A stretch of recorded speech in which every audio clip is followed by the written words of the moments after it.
The manufacturing sector contributed about 9% to GDP growth rate in the third quarter of 2018 and recorded sector growth of 1.92% year-on-year in the quarter.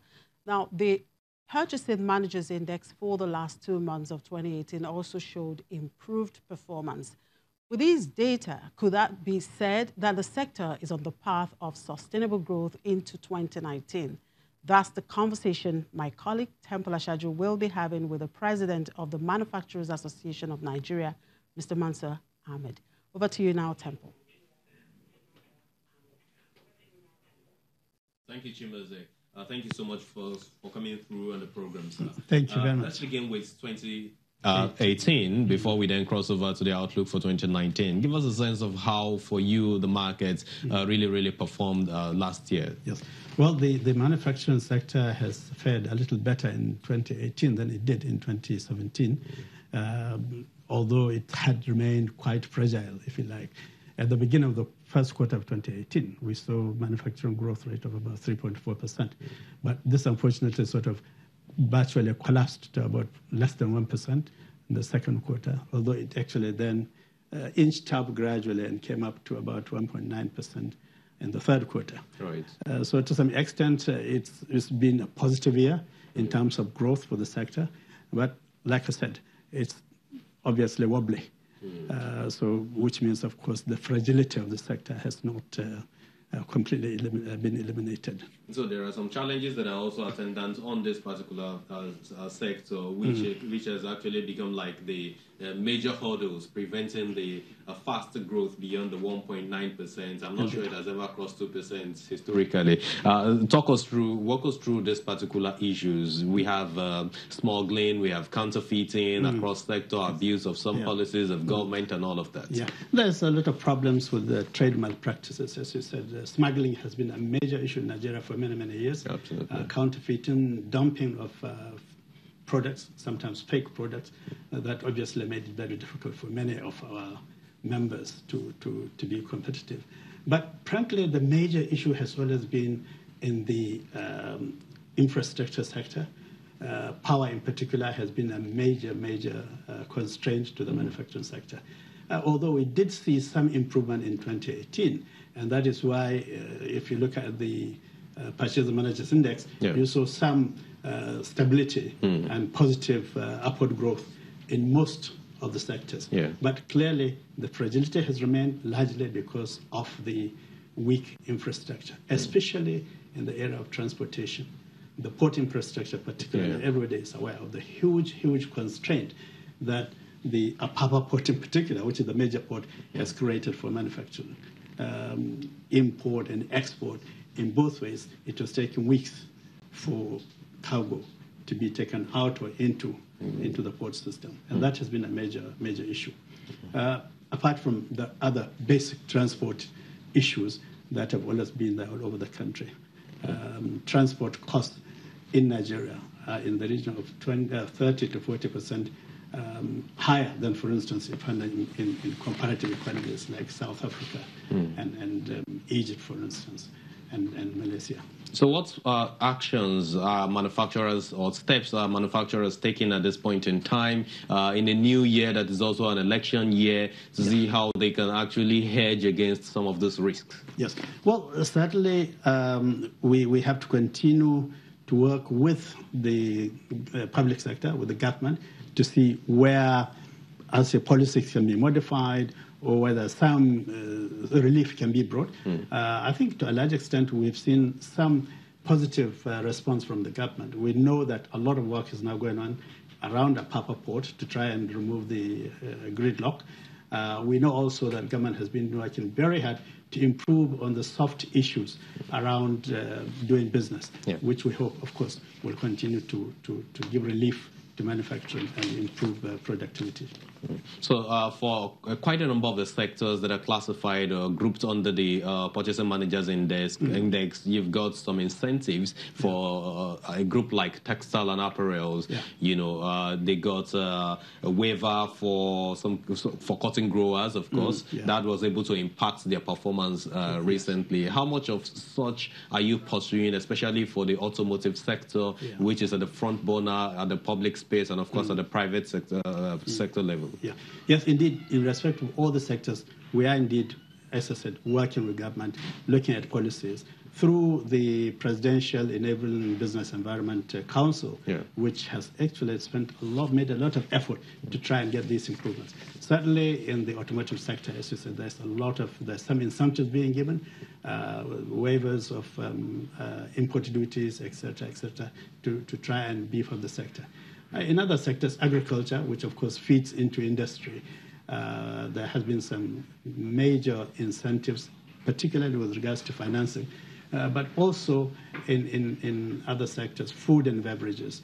We've seen a lot of effort being made to, if you like, streamline a lot of processes and procedures, particularly for getting approvals, getting certificates of all sorts. So a lot is being done, but it's still very slow, and I think more has to be done. And I think if we continue to do these things, if we continue to work on focusing on how to remove constraints in the business environment, how to improve investment climate, and particularly how to make access to finance much easier and much better, especially for the smaller industries, small and medium industries.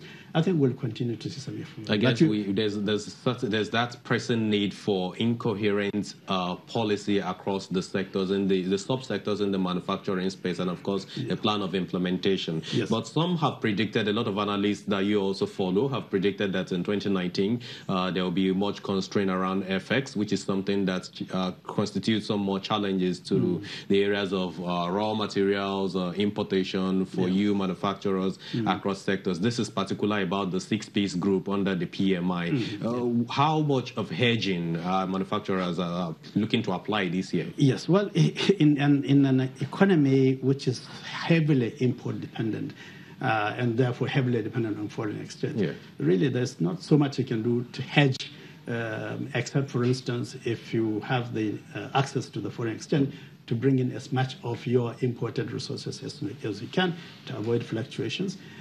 Fortunately, I think the CBN has made some concession to manufacturers through this special window for manufacturers, which has improved foreign exchange availability.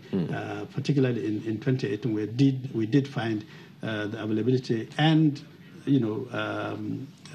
cost of foreign exchange has stabilized, and that has helped a lot of our people to think ahead, to bring in a lot of the materials ahead.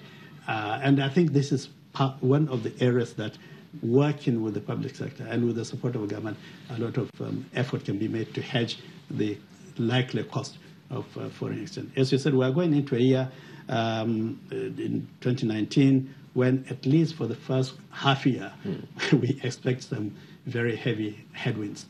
First of all, it's an election year, so we expect that the first quarter and the second quarter will probably see some very tight situations in terms of availability, in terms of financing. But hopefully, if the reforms that are going on, if the improvements that have been made, especially in the infrastructure sector, if I can go back to that, are sustained, we should begin to see things turning up again from the third quarter through to the end of the year. So let's look at what is changing in your position now with regards to AfCFTA, the Africa Free Trade Agreement. What's the latest position? Has anything changed? Because we know that the federal government, President Muhammadu Buhari, has actually received some kind of documents, feedback from the various subsectors of the economy on this particular policy. Yes.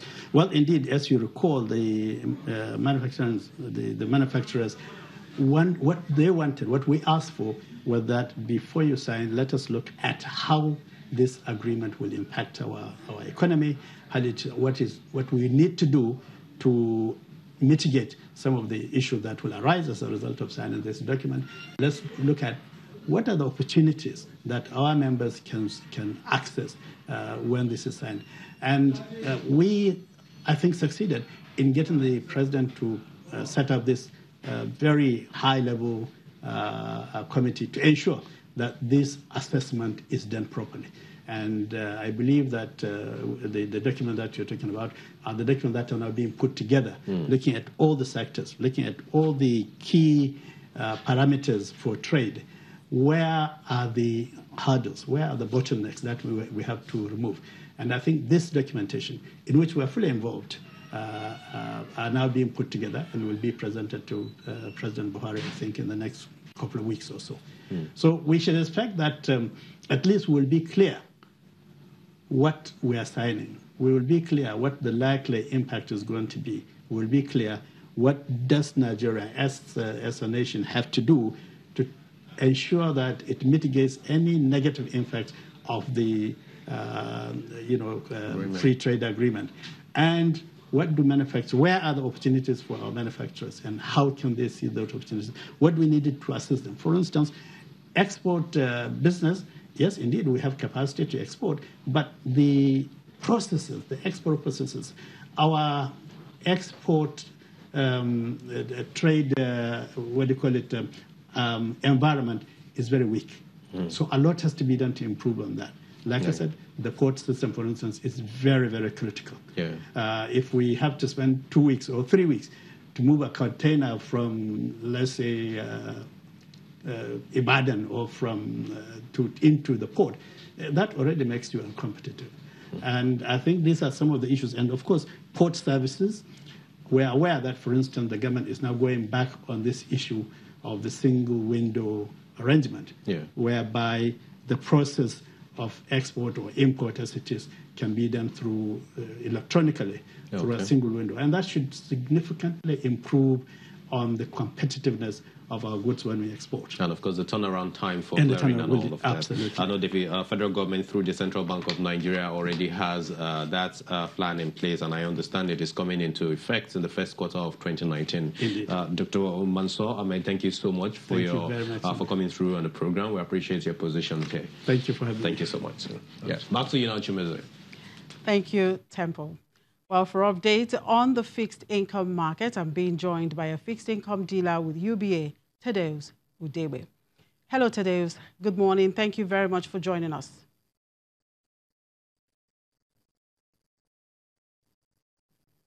Hello, Thaddeus. Thank you very much for joining us. Good morning. Hear me? I can't hear anything. Well, I guess, can you hear me now? Well, we seem to be having issues talking to Thaddeus there. We'll take a break, and when we come back, we'll cross over to the stock exchange for updates on today's trading activities. Just stay with us.